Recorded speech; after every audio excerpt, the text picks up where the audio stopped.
नमस्कार दोस्तों, प्रयास एकेडमी के ऑनलाइन क्लासेज में आपका स्वागत है। आज हम लोग टेट और सुपर टेट के लिए साइको के बारे में समझेंगे। साइको का पाठ्यक्रम क्या है, साइको को कैसे पढ़ेंगे, कौन सा साइको के पाठ्यक्रम महत्वपूर्ण है, उनके बारे में आज हम जानेंगे।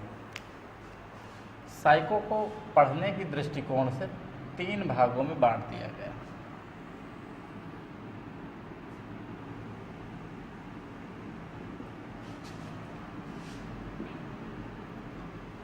Part A, part B, part सी।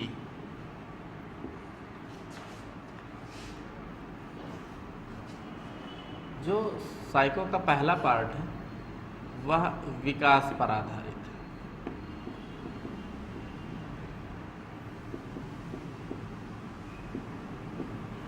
जो दूसरा पार्ट है वो अधिगम पर आधारित है।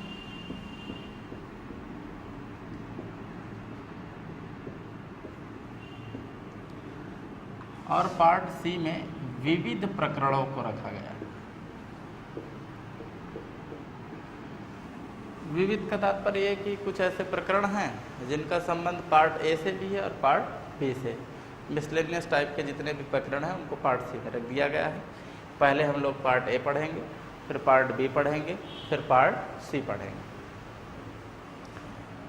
ये जान लेते हैं कि पार्ट ए में क्या पढ़ेंगे, पार्ट बी में क्या पढ़ेंगे, पार्ट सी में क्या पढ़ेंगे।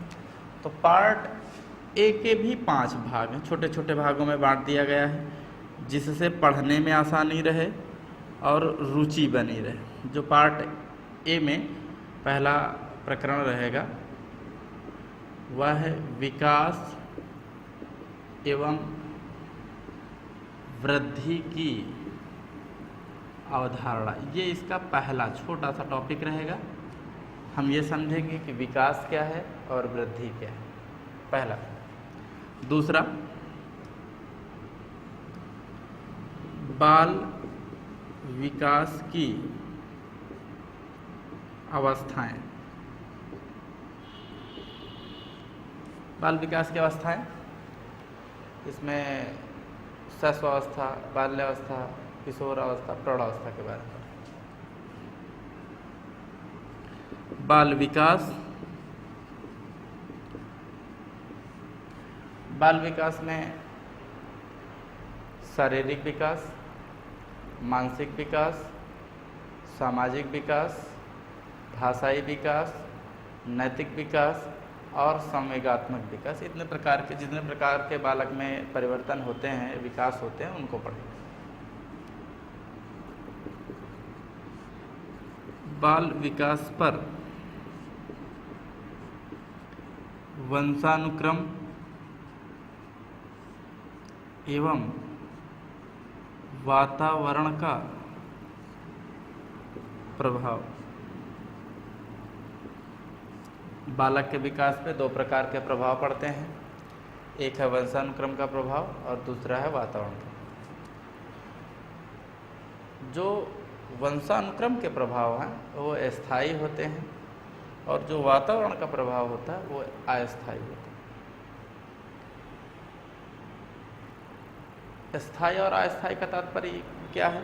कहने का मतलब है कि जैसे बालक का कद है, काठी है, शरीर की आकृति है, मुख की आकृति है, उसकी संरचना है, इनको वंशानुक्रम प्रभावित करता है। इनमें परिवर्तन कम होते हैं। हमारा रहन सहन, खान पान, वेशभूषा, आचार विचार, जीवन शैली, इनको वातावरण प्रभावित करता है। ये स्थान जैसे ही परिवर्तित होगा उसमें परिवर्तन स्वतः आ जाएगा। जैसे हम लोग ग्रामीण क्षेत्रों में रहते हैं तो हमारा रहन सहन, खान पान ग्रामीण क्षेत्रों की तरह रहता है। जैसे हम लोग शहरी क्षेत्रों में जाते हैं तो हमारा खान पान, आचार विचार, वेशभूषा ये शहरी क्षेत्रों के अनुसार रहने लगता है। और इसका जो अंतिम टॉपिक है बाल विकास के सिद्धांत। बालक का विकास जो होता है वह किन सिद्धांतों पे काम करता है, किन थ्योरियों पे काम करता है, वो सिद्धांत परीक्षा में आते हैं। जितने सिद्धांत हैं उनके सबके लक्षण हैं और लक्षण परीक्षा में पूछे जाते हैं। तो जब हम लोग इस टॉपिक को पढ़ेंगे तो इसके बारे में हम लोग जानेंगे। जो दूसरा पार्ट है साइको का, अधिगम है। अधिगम का शाब्दिक अर्थ सीखना है। बालक में जैसे जैसे अवस्था बढ़ती है उसके अनुरूप जो है वो सीखता चला जाता है। अगर बालक सीखता चला जाता है तो उसका विकास होता चला जा रहा है। विकास और अधिगम दोनों एक दूसरे के पूरक हैं। अधिगम है इसका मतलब विकास है, और विकास है इसका मतलब अधिगम। हम अधिगम के अंतर्गत क्या क्या पढ़ते हैं? अधिगम के दो भाग कर दिए गए हैं। एक है अधिगम की संकल्पना,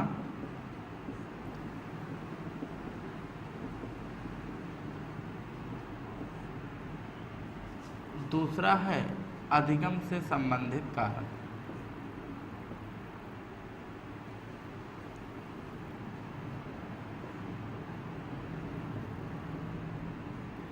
इसमें क्या क्या है अधिगम की संकल्पना में? जैसे अधिगम को कुछ मनोवैज्ञानिकों ने अपने शब्दों में परिभाषित किया है, तो अधिगम से संबंधित परिभाषाएं परीक्षा में पूछी जाती हैं। अधिगम के कितने प्रकार हैं?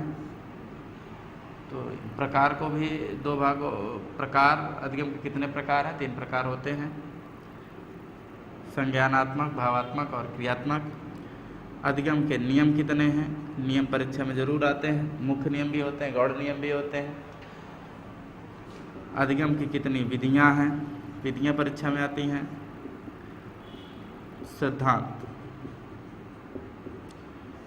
ये जो है सबसे महत्वपूर्ण टॉपिक है। अधिगम के मूल सिद्धांत,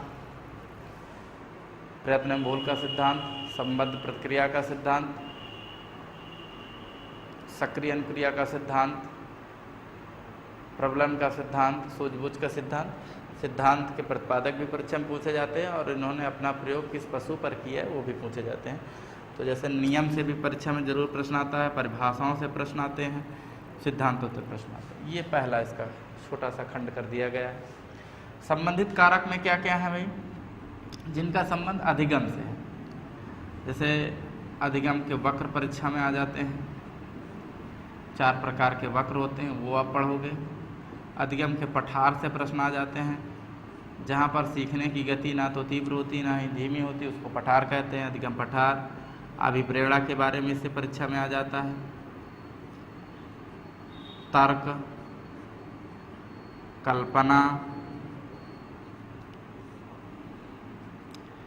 स्मृति, विस्मृति, सृजनात्मकता,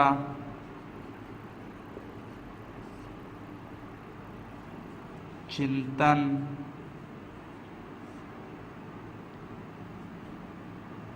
आदत, इस तरह करके इसके छोटे छोटे टॉपिक हैं जिनके प्रकार या तो परीक्षा में पूछ लिए जाते हैं या इनसे संबंधित परिभाषाएं परीक्षा में आ जाती हैं। अगर इन प्रकरणों से संबंधित कोई नियम है तो नियम परीक्षा में आ जाता है। इन्हीं प्रकरणों से संबंधित कोई सिद्धांत है तो सिद्धांत परीक्षा में पूछ लिया जाता है। इन एक एक को हम टॉपिक छोटे छोटे रहेंगे, इनको हम पढ़ते हुए आगे बढ़ते रहेंगे। जो आपका तीसरा है विविध है, तो विविध में क्या कौन कौन से प्रकरण रखे गए हैं वो हम समझ लेंगे। तो विविध में सबसे महत्वपूर्ण टॉपिक है बुद्धि का, दूसरा व्यक्तित्व,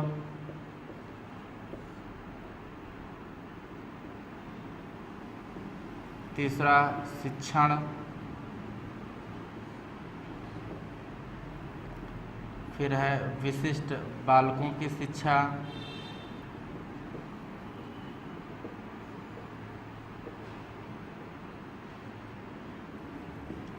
समावेशी शिक्षा,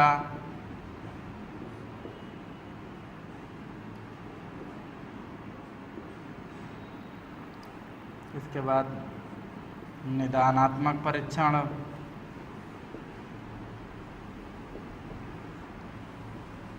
उपचारात्मक शिक्षण,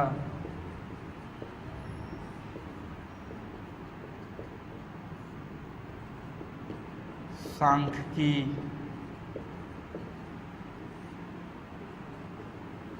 सूक्ष्म शिक्षण,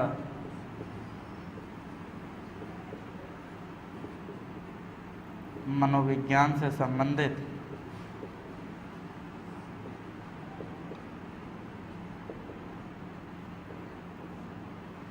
सिद्धांत, ये साइको का अंतिम टॉपिक होगा।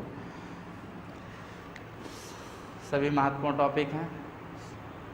बुद्धि से निश्चित प्रश्न परीक्षा में आ जाते हैं, व्यक्तित्व से भी प्रश्न परीक्षा में आ जाते हैं, सांख्यिकी से भी आ जाते हैं, शिक्षण से आ जाते हैं। इस तरह करके इनको जो विविध टाइप के प्रकरण हैं उनको पार्ट सी में रख दिया गया है। पहले हम लोग पार्ट ए पढ़ेंगे, पार्ट बी पढ़ेंगे, पार्ट सी पढ़ेंगे। सबके हमने महत्वपूर्ण प्रकरणों को लिख दिया है। बाकी जैसे जैसे ही हम प्रकरणों को पढ़ते चलेंगे वैसे हम प्रकरणों को समझते भी चलेंगे और उनको लिखते भी चलेंगे। आइए हम लोग पार्ट ए के बारे में अध्ययन करते हैं। विकास एवं वृद्धि की अवधारणा, ये पहला खंड है इसका। सबसे पहले हम ये जानते हैं कि विकास क्या है, या विकास शब्द का मूल अर्थ क्या होता है। तो विकास का मूल अर्थ है, विकास का मूल अर्थ है परिवर्तन। विकास का मूल अर्थ है परिवर्तन। अब परिवर्तन प्रारंभ कहाँ से होता है, अंत कहाँ से होता है, इसके बारे में समझेंगे। तो परिवर्तन का प्रारंभ गर्भ धारण से लेकर और अंत कहाँ पर, मृत्यु पर।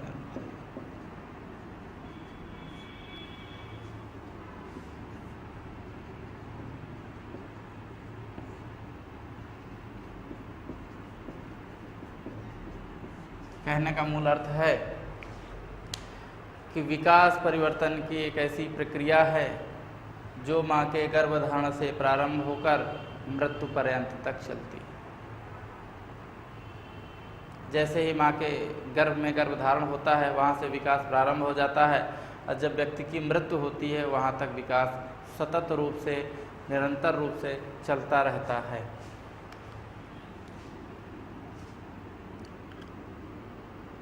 अब वृद्धि किसे कहेंगे?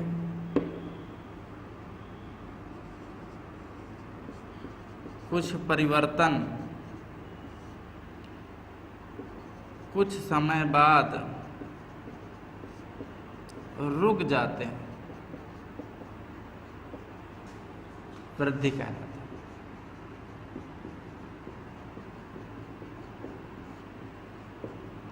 जो परिवर्तन कुछ समय बाद रुक जाते हैं वृद्धि कहलाते हैं। अब कहा जाए कि वृद्धि का प्रारंभ और अंत,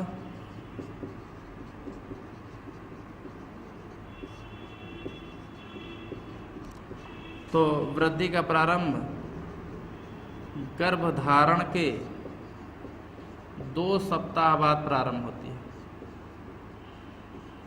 2 सप्ताह बाद प्रारंभ होती है और 18 से 21 वर्ष की आयु, 18 से 21 वर्ष की आयु तक चलती है। कहने का मूल मतलब है कि जो अंग परिपक्व होता जाता है उस अंग की वृद्धि रुकती जाती है। परिपक्व,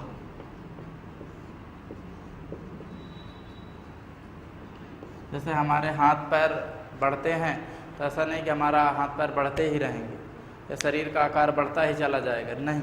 वो निश्चित, जैसे लड़कियों में लंबाई 18 साल, लड़कों में लंबाई 21 साल में रुक जाती है, तो वह उसकी वृद्धि कहलाती है। अब आते हैं कि विकास के अंतर्गत जो भी परिवर्तन होते हैं वो कौन कौन से।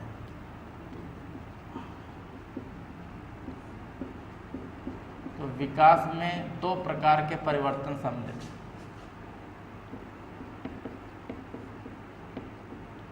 2 प्रकार के परिवर्तन सम्मिलित हैं। नंबर 1 परिमाणात्मक और नंबर 2 गुणात्मक। 2 प्रकार के परिवर्तन सम्मिलित हैं। परिमाणात्मक का तात्पर्य है जिन परिवर्तनों को हम नाप, तौल, गिन सकते हैं, ऐसे सभी परिवर्तन क्या कहलाते हैं? परिमाणात्मक परिवर्तन कहलाते हैं। गुणात्मक परिवर्तन, जिन परिवर्तनों को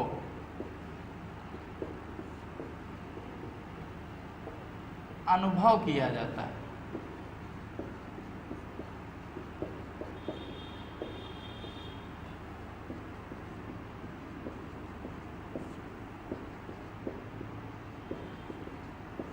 जिन परिवर्तनों को अनुभव किया जाता है, नापा तौला गिना नहीं जा सकता है, उनको गुणात्मक कहने का मूल अर्थ है कि जब जो गुण हमारे अंदर धीरे धीरे अवस्थाओं के आधार पे आते रहते हैं, उनको गुणात्मक परिवर्तन कहलाते हैं। जैसे हमारे अंदर न्याय की भावना आ गई, ईमानदारी की भावना आ गई, कर्मदृढ़ता की भावना आ गई, आत्मनियंत्रण की भावना आ गई, तो जो हमारे अंदर गुणों का उद्भव होता है वे सब गुणात्मक परिवर्तन कहलाते हैं।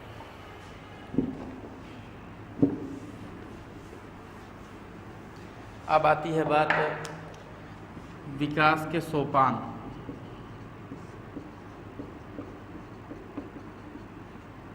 विकास के दो सोपान हैं, रचनात्मक विकास और विनाशात्मक।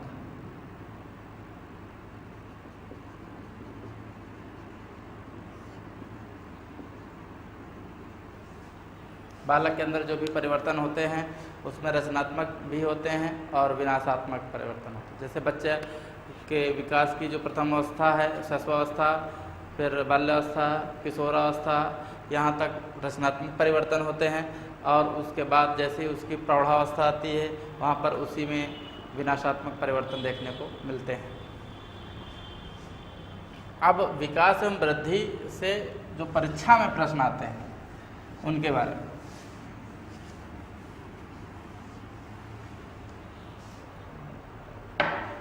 कुछ इसके महत्वपूर्ण तथ्य हैं जो परीक्षा में पूछे जाते हैं।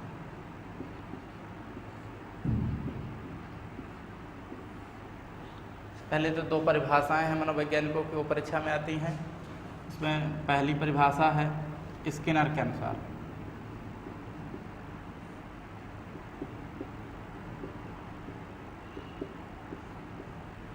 इन्वर्टेड कामा के अंदर लिखेंगे विकास एक सतत एवं धीमी प्रक्रिया।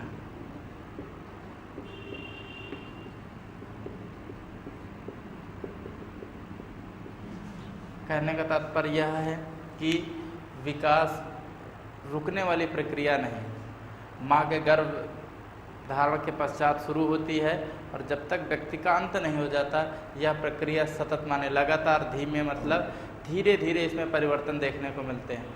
मूलतः मतलब यह है कि जैसे बच्चा जन्म लिया, उसकी लंबाई धीरे धीरे बढ़ती जाती है। शैशवावस्था में बढ़ा, फिर उसका आकार बाल्यावस्था में, फिर किशोरावस्था में, फिर प्रौढ़ावस्था में। ऐसा नहीं है कि बच्चा जन्म लिया तुरंत लंबाई बढ़ जाए, ऐसा संभव नहीं है, क्योंकि स्किनर महोदय का मानना है कि विकास जो है वो सतत एवं धीरे धीरे उसमें परिवर्तन देखने को मिलते हैं। ये परीक्षा में प्रश्न परिभाषा पूछी जाती है। दूसरा है हरलॉक के अनुसार।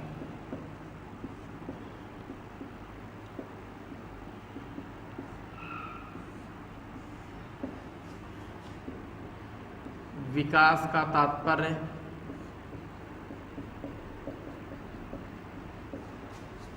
सिर्फ बढ़ने से नहीं, अपितु विकास के अंतर्गत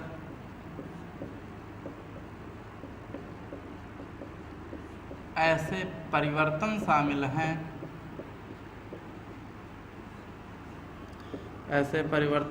हैं,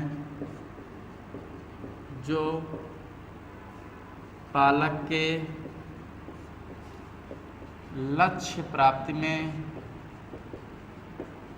सहायक है।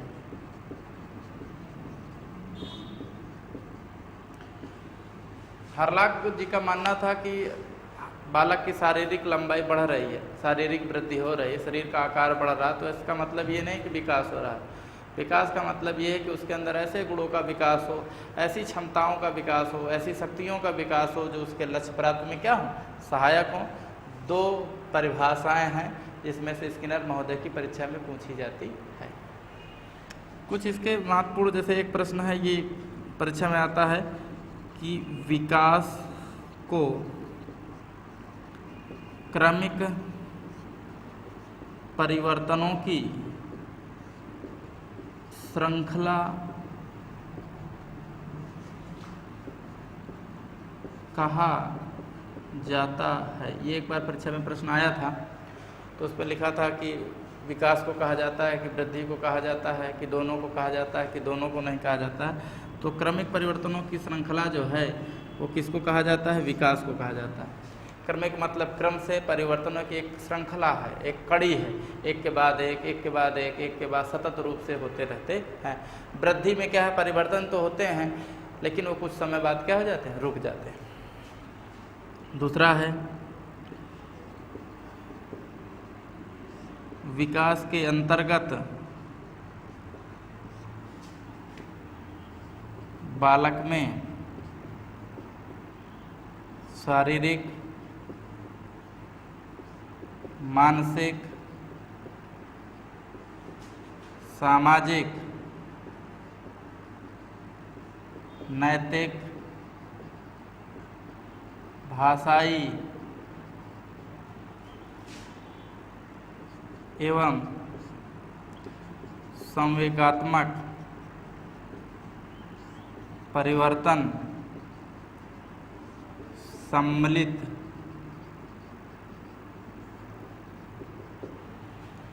तो बालक में जो परिवर्तन देखने को मिलते हैं वो कैसे होते हैं। जो परिवर्तन होंगे या तो वो शारीरिक, शरीर से संबंधित होंगे, शरीर में जो परिवर्तन होता है, शरीर के आकार में जो परिवर्तन होता है उसको शारीरिक परिवर्तन कहते हैं। उसके जो बुद्धि में परिवर्तन होता है, क्योंकि बालक सीखता जाता है, जब सीखता जाता है तो उसके बुद्धि में भी परिवर्तन आ जाता है, उसको मानसिक कहते हैं। बालक समाज में रहता है, क्योंकि बालक मनुष्य एक सामाजिक प्राणी है, तो उसमें सामाजिकता में भी परिवर्तन आता है, उसको सामाजिक विकास कहते हैं। उसमें नैतिकता का भी बोध होने लगता है, उसको नैतिक विकास कहते हैं। भाषा में भी परिवर्तन होने लगता है, वो अपने विचारों एवं भावों को दूसरों तक पहुंचाता है और दूसरों के ग्रहण करता है, उसको भाषाई परिवर्तन कहते हैं। संवेगात्मक परिवर्तन, धीरे धीरे उसके अंदर भावों का उद्भव हो जाता है, तो इनमें परिवर्तन देखने को मिलते हैं। आगे हम जो है इनको एक एक टॉपिक के रूप में पढ़ेंगे। इनके प्रतिपादक भी हैं जो परीक्षा में पूछे जाते हैं। जैसे बालक के मानसिक विकास का सिद्धांत का प्रतिपादन किसने किया, जीन पियाजे साहब ने किया है। बालक के सामाजिक विकास के सिद्धांत का प्रतिपादन वाइगोत्स्की साहब ने किया है। बालक में नैतिक विकास के सिद्धांत का प्रतिपादन लॉरेंस कोहेलबर्ग ने किया है। भाषाई विकास का प्रतिपादन चोमस्की साहब ने किया है। संवेगात्मक विकास का सिद्धांत का प्रतिपादन मैकडूगल साहब ने किया। ये हम सब लोग आगे जैसे जैसे क्लासें हमारी बढ़ती हैं, अगली क्लासों में हम इनको बृहत रूप में एक एक टॉपिक को लेकर पढ़ते हुए आगे बढ़ते हैं। ये पहला छोटा सा खंड था, इसमें 2 प्रश्न परीक्षा में आते हैं। एक स्किनर महोदय की परिभाषा, दूसरा विकास को क्रमिक परिवर्तनों की श्रृंखला कहा जाता है। परंतु यह जो टॉपिक है छोटा सा है, परंतु ये आगे के साइको के लिए आधार है। अब बालक का जो विकास होगा वह निश्चित अवस्थाओं के क्रम में होता है कि जैसे ही बच्चा जन्म लेगा, पहली अवस्था उसकी शैशवावस्था होगी, दूसरी बाल्यावस्था होगी, तीसरी किशोरावस्था होगी और चौथी प्रौढ़ावस्था होगी। ये हम जैसे आगे बढ़ेंगे, नेक्स्ट क्लास में हम लोग बालक के विकास की अवस्थाओं के बारे में पढ़ेंगे। धन्यवाद।